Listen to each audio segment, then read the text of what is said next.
colleagues and abandon you? Yeah, they didn't stay. Oh. So they got the documents. Yeah. Yeah, you know, this is so typical today. They caught up now. Do that. And then they got out of school and wonder why the only job they can get is McDonald's, right? She's taking notes for Good us. for you. All right, we're gonna advance this 7 o'clock. I'm here, Thomas is here, Marty's here.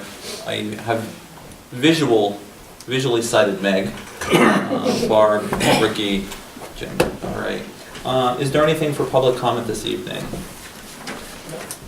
Public comment. All right. Want to be fairly attentive to a couple of things. Before we get into it, I just want to remind people that typically we do try to get materials out as quickly as possible. Last week got truncated with the election day as well as Veterans Day on Friday, so appreciate your flexibility with that. I also apologize in advance. This time of year with the change in season, I've got horrible allergies, and I'm just hoping that I'm not catching anything, because later this week is my anniversary and we're going away for a day or so. Well, I'm always going away somewhere. A lot of the stuff is populated in the supervisor's report, and we'll address some stuff there, and then we'll slug things together over the next several days for the full packet for next Monday. We will be having a meeting, I anticipate. So, RFPs. These RFPs were for our bond counsel and for financial advisor. Wanted to have a general conversation about the philosophy and the approach that we take forward. I feel like overall the respondents were both fairly well qualified from the advantage point that we could work with them. I think that, and I asked Patrick to be here too, just to participate in any of the conversation. Certainly Ken Bond is an individual that we've worked with in the past.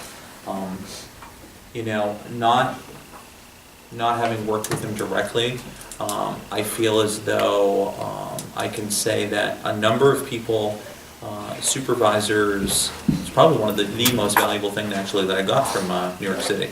The number of people that spoke about him and his professionalism, kind of unsolicited, was really quite remarkable.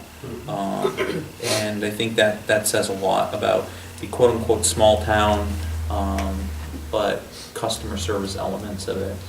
So, and then there's the other, that there may be some possibilities to use the same financial advisor structure that the county is doing. I think that they, you know, I talked with Mike Cirillo a number of times, as well as some of the other, the county legislators, about the need to continue to find positions to collaborate with in the future. And maybe it may not be right in this moment, but it may present opportunities if we're working, you know, through similar structures and organizations and such. So I'd be curious to hear from the council any thoughts, opinions, and questions that we may want to address or consider going forward in the future. Seems like you've all had a chance to read them. Seems like both of them. Well, one's rated number 1 and one's 7. I think it was a 7. Or, I mean, they're both very good as far as I could see. Mm-hmm. It's difficult to compare the. Now, which one are you talking about? Just financial advisor or bond counsel? Yeah. There's two different RFPs. Yeah, which particular RFP were you talking about? Oh, I'm sorry. Which I thought we were talking about bond. Well, yeah, we can start with bond. Okay. Yeah. Mm-hmm. You mentioned it. That's Yeah. why I thought you were talking about that one. Is it Ken Bond? Oh. Not James. Okay. Never mind. Who is a bond counselor? Yes. So that's why. Which is true. Yeah. No prerequisite to, you know, work in the bond counseling. But in general, They just seem both very good. They all had references from our area, with municipalities, and you know, we've worked with obviously one of them for quite a long time, and I haven't seen any problems. But it's difficult to compare the structure of the the costs and stuff. I was trying to do it, but they have different ways of looking at things, and when I looked at the various steps and things that they would cover, they don't match exactly, so it's a little bit harder to do, but still, it seemed like they would both cover whatever we needed. Would we have them come present as we did the auditors? My personal preference would not to be. I think as we look forward to 2017, I think that we continue to have some conversations about doing a capital plan for the water. This is really the first step in many more steps in the future. Personally, I tend to lean to Ken Bond, just for example. And the other individual, of course, it's escaping me in the cloud, but is this, thank you, that the county's using. If the general philosophy matches the mood of the council, I would prepare resolutions for that unless there's some real questions or concerns from you folks. But we've reviewed these for a while now. They've been out. ORIC doesn't represent the county, they represent the city. Thank you. Yes. Thank you. And then on the financial Yes. advisors, Yep. the county is represented by Munistat, I believe, so. Yep. I would just say that Ken Bond has been here, I met with him a number of years ago, and he's wonderful, easy to get along with, knows the town's business very well, less startup for him, I think. I also think one of the things about Ken Bond, back a number of years ago, he came to us early in the game and advised us that we should be looking at rewriting bonds that we had. Mhm. And I can remember it was, a number of months, if not the following year at least, before we were approached by some other players in the marketplace telling us that, they wanted to talk with us about, looking at our bond portfolios and doing it, whatever. And, we said, well, we did that 9 months ago. And they would, oh, yeah, but that was Ken. I mean, and that, again, I found him to be very professional, and I've also found him to be extremely reachable. And that goes back, for as many years as I've been on this board. Sure. That we've used him, and he does have, I assume he still has property in the Adirondacks, and he will be here if we need him to be here. But most of the time, he deals on a long-distance basis with us, but he's able to get the information that we have to have, and he's extremely knowledgeable.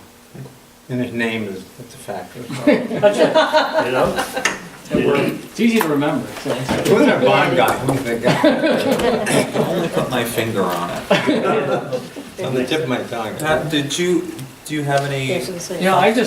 I work with them all the time doing our van renewals, and I send an email with what we need, and I get it 3 days later FedEx, and it's always right, spot on. And just this summer, he had, one of his girls was out on maternity leave. Ken Bounds called me personally to say, hey, is everything okay? Did you get your paperwork you need? Is there anything I can do for you? I think that shows a lot of character of the guy, so. Yep.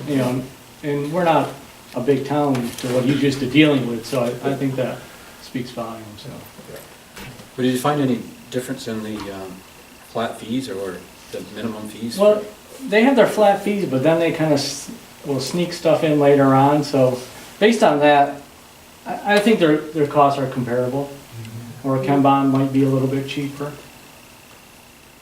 Per hour? I see. They have, it's nice that they give us a preferred rate. Right. from 800 down to 450, that's pretty good. And he has, we've talked to him about, in the past about his rating, he has dropped it down for us, so. Does he usually work with you directly, or some of the others? I work with normally his other staff. Because really, it's all long distance. Either company you're gonna deal with is gonna be long distance. They're all- So I send an email in, tell them this is our van we're renewing, who's the bank, how much the interest rate is, and then they prepare all the paperwork. But he's been extremely personally accessible. Yeah. Yes. But, yeah, I was He's just gonna afforded say, himself. if we were to call down there and we said we needed to talk to Ken Bond, we're gonna talk to Ken Bond. You know, if we had a problem, The, then we're gonna talk to him. to me, the general sentiment seems to be that the council will consider some resolutions for next Monday, so we'll put those together. You know, I just strongly urge you again that you'll have another week to review the materials, and we'll get something up to you. I appreciate Pat coming out. You may have wondered why I asked Pat to come tonight, but I remind you folks that, you know, Pat and I continue to work with you. If, you know, what some of this material is pretty dense and thick, we can go through it together. You know, certainly not more than, you know, 2 at a time type of thing, you know, no quorum and such, but come in and talk to Patrick. He's afforded himself. That's how we went through the budget. You know, if people had questions, you know, come in and, you know, we'll kind of break it down into smaller pieces. The other part to it is... I do have a really interesting bond book too, if anybody wants to take a read through it. You're more than welcome. I can send it to you electronically. In government, there's no shortage of reading, so... It is double-sided too, so. Good. A lot of notes, hopefully. I'll send it right to you, Jim. Is it in big text? The other piece is... Quick learn. What'd you say? I said, I was asking if you wanted a quick alert. The other piece to it is, I say this slightly joking, but last meeting we obsessed about names, so who only knows what we assess. But I know that a lot of you have had the conversations already. You know, a lot of you have gone and talked to Patrick, so it's not, you're not rubber stamping this, but I just remind you that if you have questions or concerns, and anything you want to add, Patrick? No? All right. I certainly won't keep you. Did you know, the Oracle, they said they're not gonna charge the hourly fee. Right. Is that similar? Does it really make any difference? It's similar. Okay. And again, I would say, Tom, that we're not, you know, there's a reason that I'm not having it here tonight. We just went through our budgeting process. Still want to give people another week or so, but it gives you an opportunity. All right? The good news is both of them are good, so we're not gonna lose either way we go. All right. Thanks, Patrick. Well, aren't we gonna go over the other one? Yeah, about the fiscal You- advisory. Financial advisor. Okay, I mean, I was doing it kind of inclusively, but financial, go ahead. I just asked. These are, when you're talking about these, between fiscal advisors and stuff,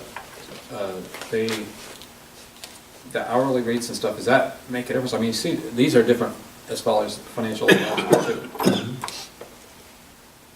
And you have worked with them or not? I haven't worked with either one of these. The city uses, the county uses Munistat, And, which they came highly recommended, and the city does too, Yeah, so. and that's what I was trying to say. and the city? So is that a plus if we're working together on something? Well, I think what I was trying to capture earlier, Tom, is there may be future opportunities for things. You know, we're not necessarily going into that way, but sometimes there's future opportunities when you're using similar vendors, et cetera, so. The hope is maybe someday we can get together with the county and say, all right, we need an auditor, you need, let's go out to bid together and see if we can get a better price. Yeah. Same thing with something like this in bond council, once we're all using the same company, maybe we can get a better deal out of it, so. Is Munistat linked to Munis? Which No, is the software that the county no, uses? two different things. I thought you were thinking of Munisef, nasal congestions, you know, whatever that is. Mucinex? I'm like, I think I could use some of that right about now. That's quite an analogy, but okay. Well, it seemed like they, Moving along. well, it seemed like they, you know, again, they seem to have good relationships or have worked with municipalities and All in this municipalities area, around yeah, here yeah. as well, both companies. And they seem to have a working relationship with the bond issuers and Yep. counselors, so I don't see how that's gonna affect one or the other, because they seem to be both good on that. as well. I talked to both Greg Bell and Richard Marks, and they both recommended that Munistat has been very good for them. And they like working with them, so. I think Munistat's been at the city for quite a For a long while. time. so. Now, in this case, I know the others in New York City, and you do it by that way, but do they travel here, they have to travel here? Is that a factor in terms of the travel time and cost? They're both out in New York City, so. I thought there was one in Syracuse. Fiscal's advisor's out of Syracuse, Munistat's out of New York City. The guy from Munistat actually stopped in to see me a few weeks ago, so I think he's up here quite regularly.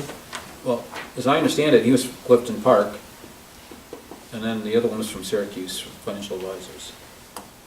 I think both of them have What's- quote-unquote regional Yeah. type.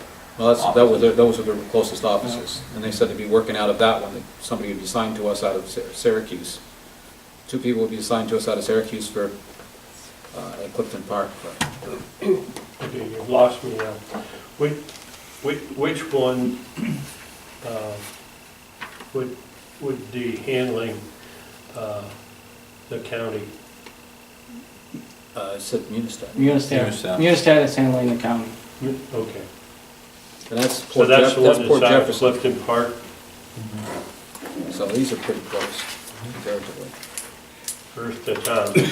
I mean, my biggest argument is, I think, we live in the 21st century. I mean, the accessibility factor of, you know, everything from Skyping to FaceTime to, you know, digitizing the majority of the materials, you know, that face-to-face can occur as quickly as that than it does to have them on site.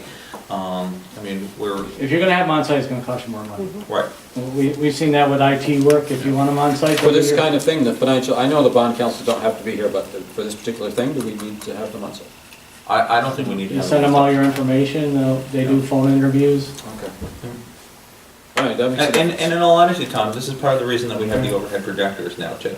I mean, the idea, I understand there are some, you know, modern day conveniences that you're able to communicate with. Just want to make sure that they're not having to come here all the time. no. And that's a part of the problem being in the North Country though, that it is hard for us to find specialized help because we're not big enough up here for them to have offices up here. We see that with some of our legal work, we can't find, you know, a tax or lawyer that is local because there's not enough business up here for them. So we normally have to go out of the area for most of our services that we're getting. Anything else on the financial? Well, you said we're going to be talking about this before that.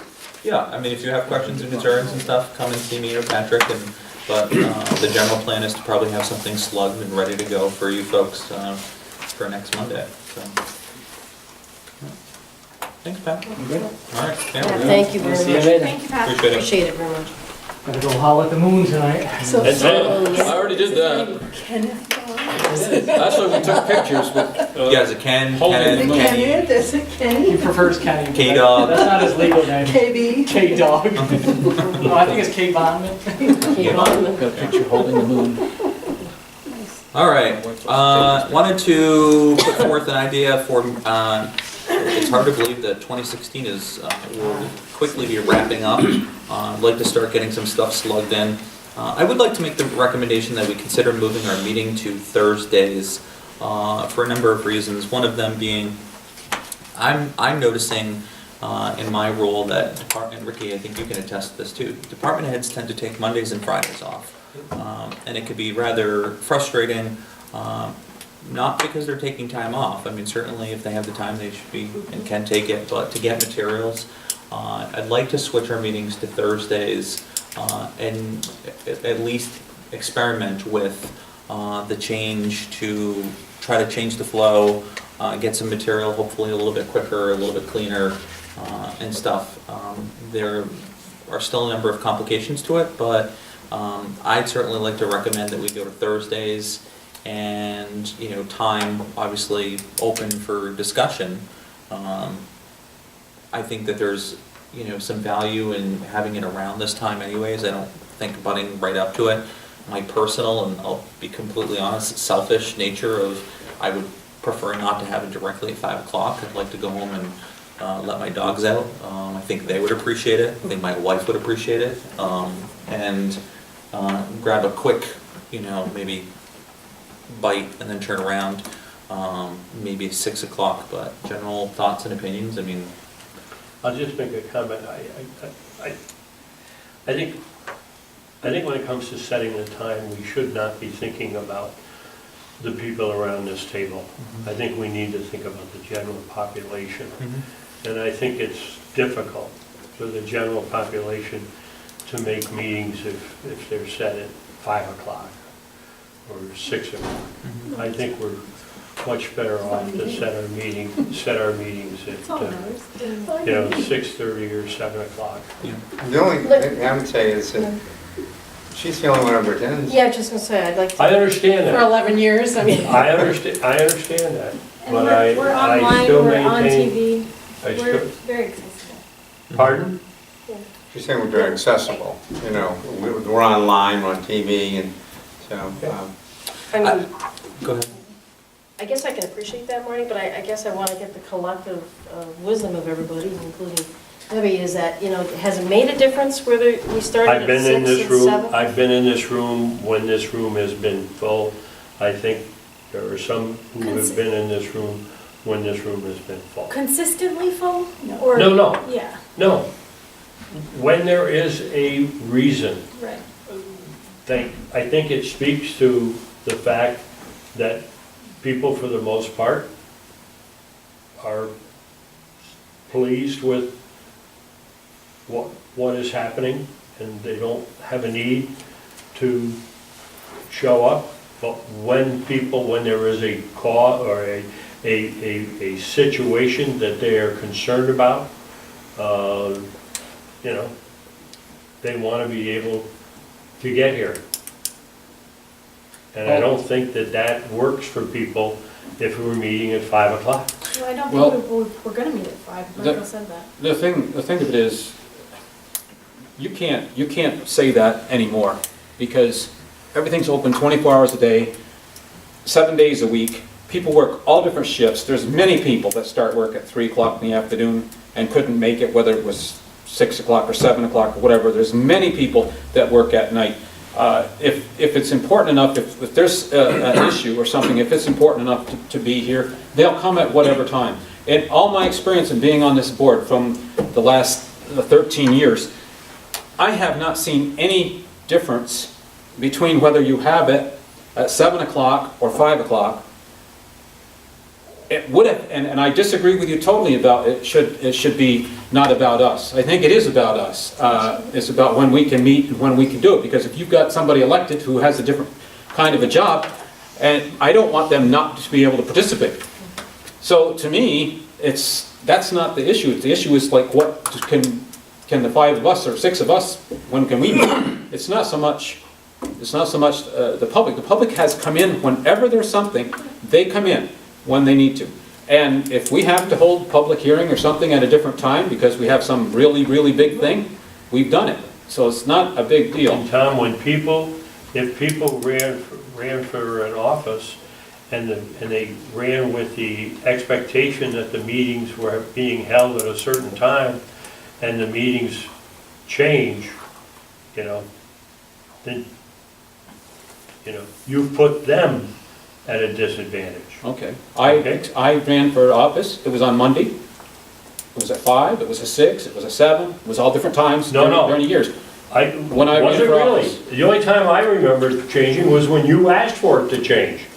And you were the one that couldn't make the meetings after you asked for them to be changed. Okay. Well, that is not true. Okay, to me, what I'm asking for this board to consider is to change to a Thursday with and, you know, believe me, it's not a perfect system. You know, I'm trying to make some observations from my vantage point on what will hopefully benefit, you know, our ability to govern on behalf of the town, to work as a group, and also to work collaboratively with department heads, etc. I believe right now, and who knows, we may get into it and see no significant difference, but I'm hopeful. I would like, if you are generally committed to it, I would slug a resolution for next week that would place us on Thursdays, and maybe with the accommodating, you know, kind of meet in the middle, a 6 p.m. start time. You know, and again, I'm recognizing I would like to at least get home, let my dogs out real quick, and come back. And I think it's an hour earlier than we're doing now, and we'll start there. Does that generically work for everybody? I think they call this a straw poll vote over in Iowa. It works for me. It works for me. Okay with me. That Okay. day works for me. Okay, so, and again, if people have questions or concerns, come and speak with me. We're not voting on it tonight, but I did want to kind of prime this conversation to get it started. And obviously, 2017 is still a ways away, and we can table this, but I would like to start getting some cycle things, you know, and I want to reserve the room. I want to, you know, get people to start thinking about a variety of other things. Can So, we have the meetings at my house? no. Michael, could I say something? Yeah. In all due respect. Yeah. I'm thankful that Marty considered the public, but I really think that it really is your decision. I have to agree with Tom. It's about you guys. In my. Okay, I appreciate that. Appreciate that. Michael, the only thing is just a proviso, Ricky, and I think you understand this, it's just that if the cycle is going to change to Thursday, which I'm fine with that, is that the expectation obviously is that, you know, the process of that paperwork and meeting the deadlines and the timelines are, you know, done so effectively. So I have seen that where it's been, you know, jamming up, where there's a log jam in terms of people having to get things done at the last minute on Fridays and Mondays, so that's the only thing. Yeah, I mean, it will, and I'll admit, I mean, there will be, you know, change creates a number of things, right? It creates complications, but it creates opportunities, and I think that it will take some time for it to work, you know, through some systems, and, you know, for us to kind of hit the mile markers. But my biggest observation that I'm making right now, there's been times where, you know, I'm bringing stuff to you, and there'll still be stuff, but if a department head was out on a Friday, a lot of times they may have taken the Monday to have the long weekend. So I can't say, oh, well, I'll grab it on Monday, you know what I mean? So then I have to either go to the second person in the office who may have probably 90% of the information, but, well, I thought it was this way. We talked about it on Thursday. Well, that's, you know, that could feel like weeks before. So, and I also am hopeful too that, you know, this will, you know, I think change also keeps people on their toes a little bit too, you know, with the expectation of, oh, okay, you know, when is that, you know, it kind of puts it on at the front of your mind as well. So, all right, I'll put that forth, and we'll consider it for next week. Thank you for the consideration. So, next item is North Country Alliance Church. Art, as our superintendent of building and grounds, did provide us a letter, and I'll just read it, it's fairly short. Received a request to install a new streetlight on North Ave. The request is from the North Country Alliance Church. As enclosed in the letter of the overhead photos I have taken of the site, met with Mr. Walker. My recommendations that we would be to install a street light arm. We do have the materials in stock. This is a case that a new street light would help with the general public. Ultimately, the scenario of the situation is, and just for our guests so I can show you as well, the church is over here, and they have to cross over a public road, and they're communicating that it's fairly dangerous, especially this time of year. So, would there be some consideration to install a light, considering that the congregation is across the way and, close on a corner of safety and such? What say thee? Thoughts, opinions, should we? Well, you know me, I don't want any lights at all. Well, they got a pole apparently right there. Yeah, it's my understanding that really what we're talking about is the The actual. the arm and hook up, And powering it. so. How is it typically paid for? We pay for it out of the lighting district. No, but I mean, does somebody request, a special one, do they ever pay for it, or? Not if they're in the district. Not something like that. The other thing I'm saying, if they're telling us that these people are crossing and there's elderly handicapped members, that's something that they got. I think it's a legitimate I do too. request in the district. This is gonna be interesting because we're gonna bounce back and forth to number 6 in a little bit, but Art is our safety coordinator. I mean, he's basically saying, this case, the new straight line would be helpful. He's acknowledging it. There's been other times that he has presented us a light, and, basically said, it's up to the board if you want to do it, but, I don't think it warrants it. Yeah. So I do try to take that in consideration from a safety factor. Is there a crosswalk there? There isn't a crosswalk from my understanding. And I think that gets into There, a number of other items, but, there is a sidewalk on Yeah. the church property, and that's part of the problem as they cross. They have trouble finding the sidewalk in the dark, yeah. so then they trip over the curb. Yeah.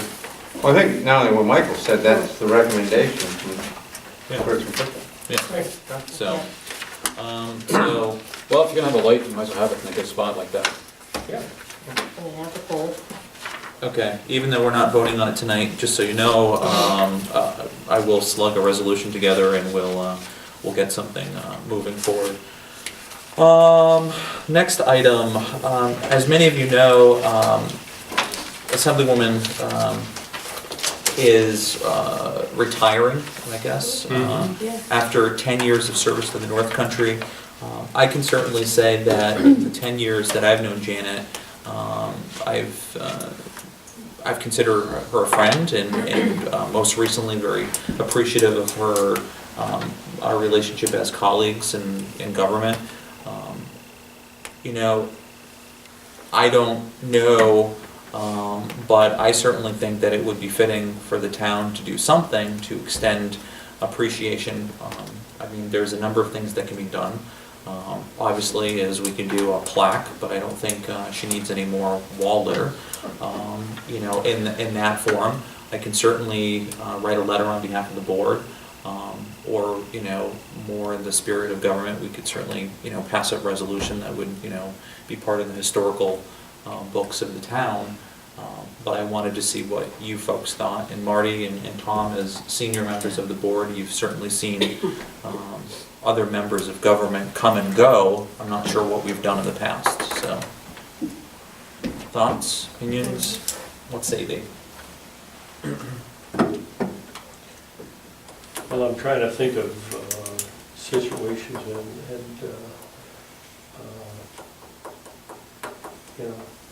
I'm not thinking of situations where they've retired. The one that I'm mulling in my head was McHugh, and I don't believe this board did anything when he resigned and took the position as Secretary of the Army,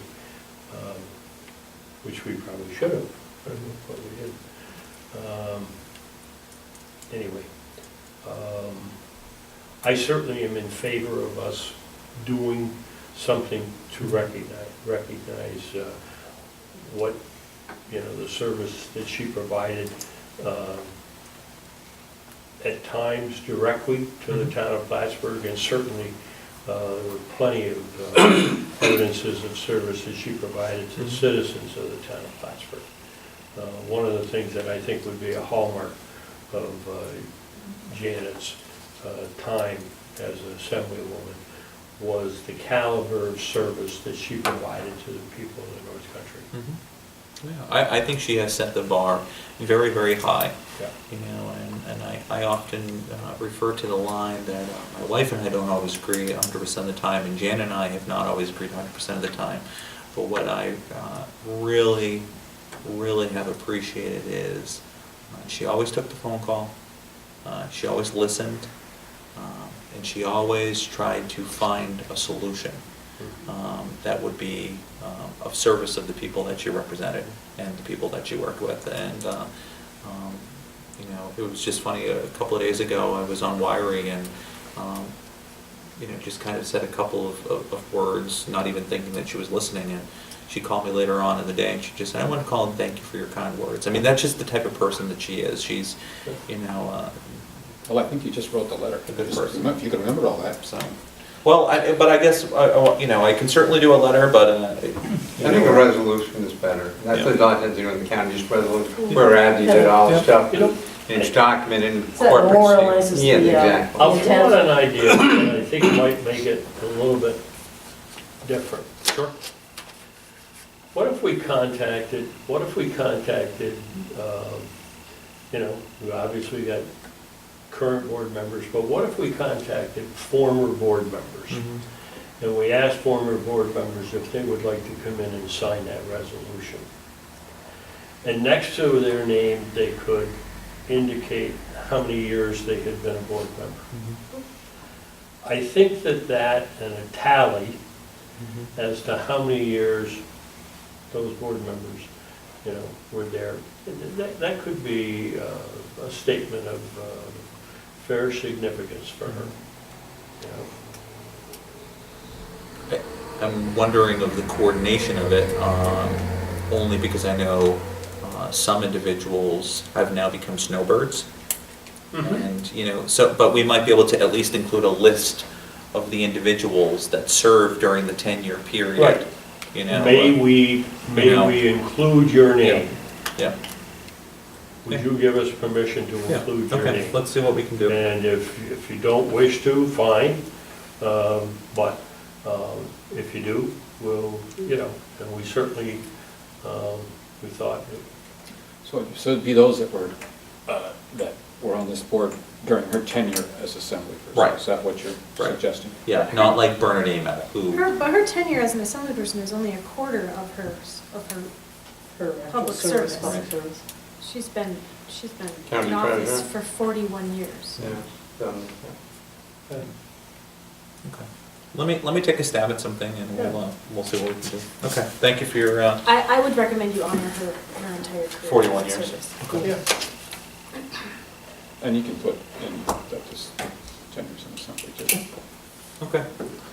I just want to draw to your attention, you may not be able to see it very well now that it's dark, but out in front of our grounds, we have a banner that's put out.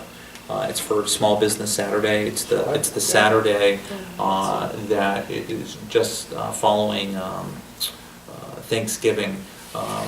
We have been designated as a champion for small business through this program, along with the City of Plattsburgh and the Chamber of Commerce, and we are working collaboratively to really encourage people to get out and shop locally on this one day. Obviously, we passed the resolution, but that's one of the items that we're using to kind of present to the community, encourage people, and I would just encourage you, whatever you do as you gear up for any seasonal shopping or engage with the public, just encourage them to, again, get out there.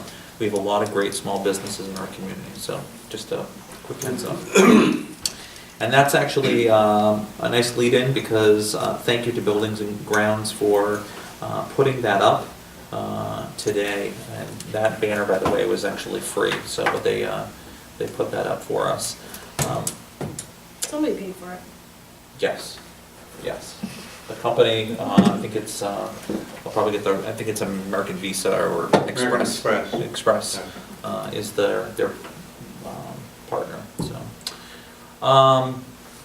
Building and grounds, I'll certainly open it up to Meg and Marty if they have comments on this, but I presented this conversation that another observation that I've made is the Building and Grounds Department, we're not getting what I believe to be adequate coverage here, specifically at the town hall kind of campus or grounds.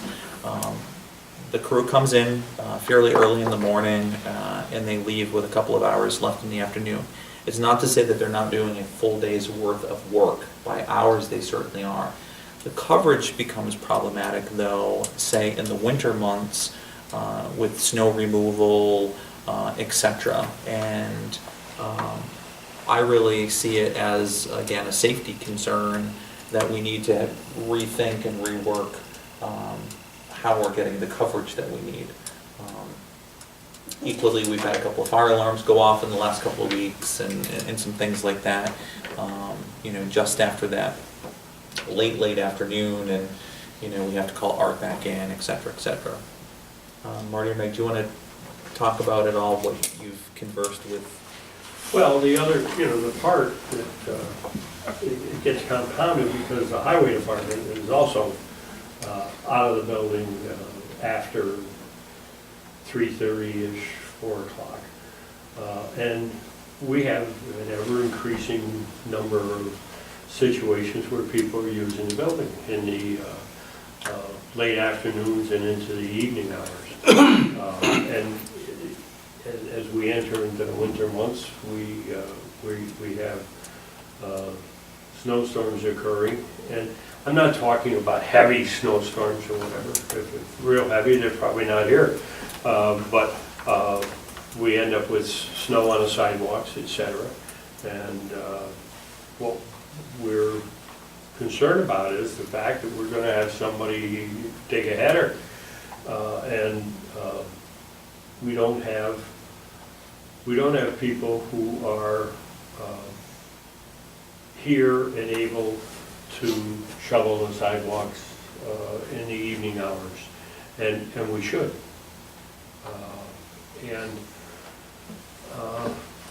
One approach would be to have at least one person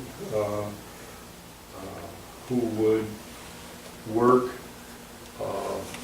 a shift that would, you know, maybe start later than what the building and grounds shift normally is, and work later than when they would leave. So let's say, for purposes of discussion, that in the winter months they come in at 6 and they work till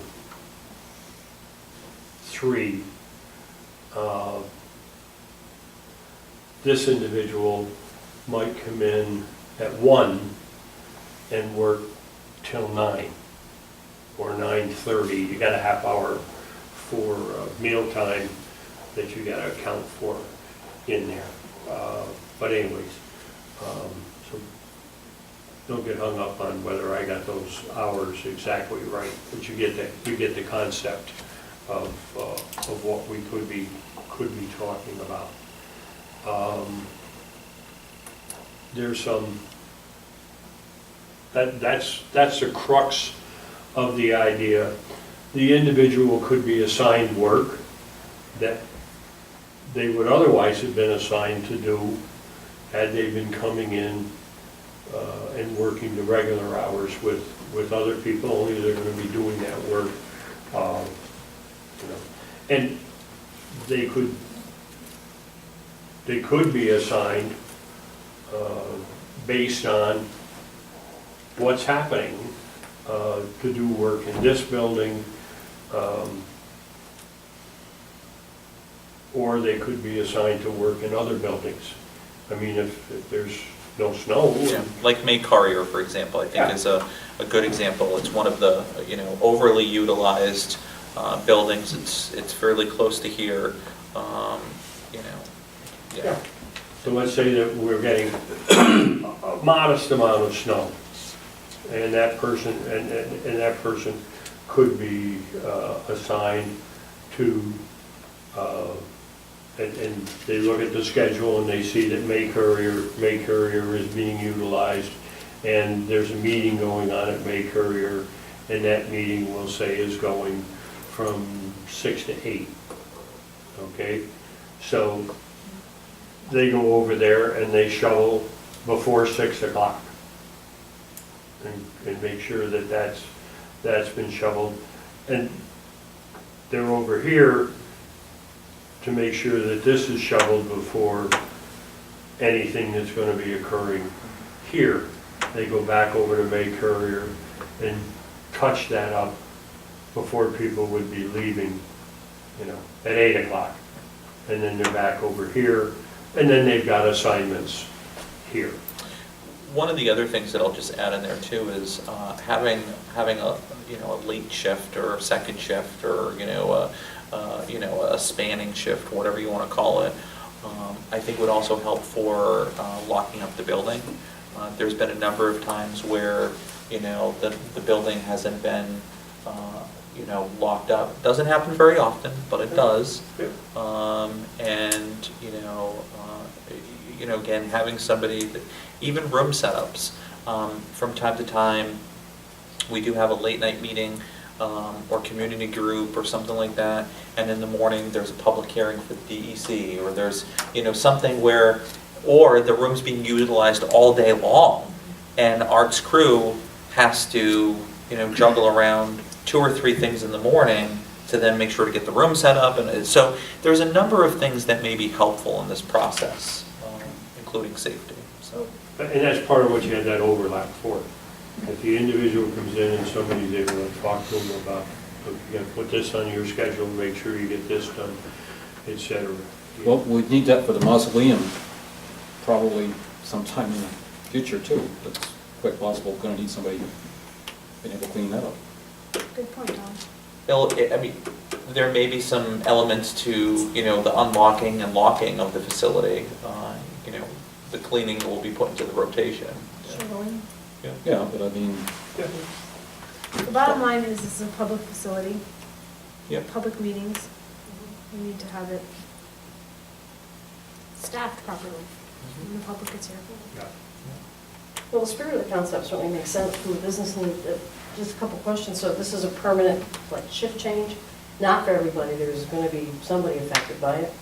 I think there's a bunch of different models that could potentially be looked at, Barb. Okay. I can tell you what we've talked about is doing it temporarily, seasonally, going forward, to give the employees a chance to split the shift, maybe if nobody wants to take it on permanently, to do 3 weeks on maybe, or 1 week on, or something like that. And then maybe going forward next year, creating a full-time position for that shift. Meg, is there any opposition that you, Yeah, they don't want to do it. why they just want, they're used to? Yep.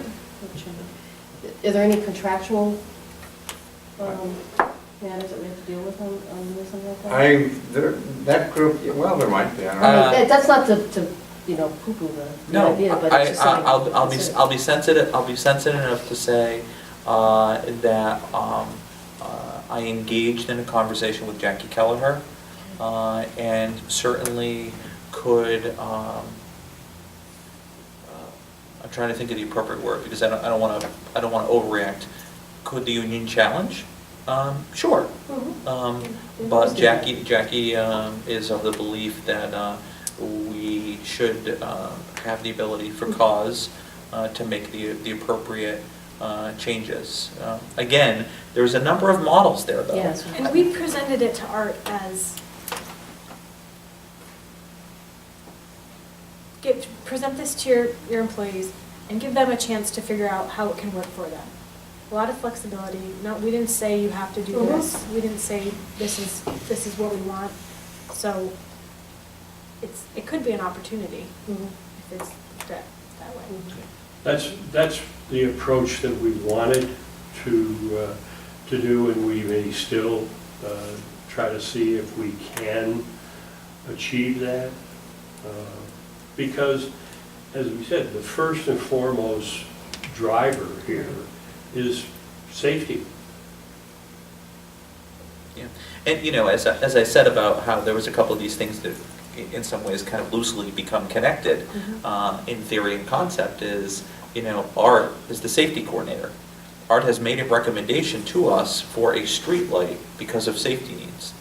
There must be a recognition that, as Meg said, in a public, building, we need to have appropriate coverage and accessibility to things within a certain time. Again, different models are out there, whether it's the same employee, whether it's they take 3 weeks on, like some type of rotation. And I'm sensitive to making, not this a burden on our employees, but for us to make this space available, for us to be able to do the business that we need to do, I strongly and firmly believe that we need to come up with something that, captures that coverage that we're missing right now. So. I think at Town Hall, it's very comfortable with our employees, and department heads and other employees will take on roles that they're not assigned, like just locking up, very simple stuff. But I think it could make a more professional feeling if we have somebody from the buildings and grounds doing those tasks. And it's one thing, if we have a meeting here and the meeting starts at 4 o'clock in the afternoon and it's going to end at 5 or 5:15, and we have somebody who's still working in the building, they'll lock the building. Okay, that's not an issue. But when we're talking about, meetings that are going on here that run later, that's a different issue. Well, I can give you an example. I think it was, I might not be able to get the right agency, but I think it was the DEC was doing a forum here, or a public hearing. Mel and Erin were out in the field doing whatever they were doing. Ricky, I think, was bombarded with a bunch of people, and they needed to do a key transfer. Okay. And they got concerned because they did like an early afternoon and then they were doing an evening one. So they were going out to dinner and then they were coming back. And then they were like, well, where do we put the key? You know what I mean? Like, is there a key drop box? I mean, I know it sounds kind of like small and goofy, but if we know that by 9 o'clock, all activities in Town Hall are going to be done by then, well then, whoever's working, in that shift can make sure that the, Town Hall is shut up by then. When it's one person's responsibility, there's a lot less confusion. Right. And, and I think the other part to it is, even internally within the building, and I say this sensitively because I really am not finger wagging at Art's crew. I think they do a really good job. But when you have somebody that is at a different time of day of a building, you also see things from a different advantage point too. That one light that only gets turned on at nighttime because, during the day there's enough natural light. Oh, the light's out type of thing. Whatever those little things are, I think will be helpful. So, any other general thoughts and opinions? We're not, per se acting on anything at the very moment, but. And if maybe Barb, you would have some other suggestions on how to make it more appealing. But one of the things that I think as a committee, we need some direction from this board as to what we next should do. Okay?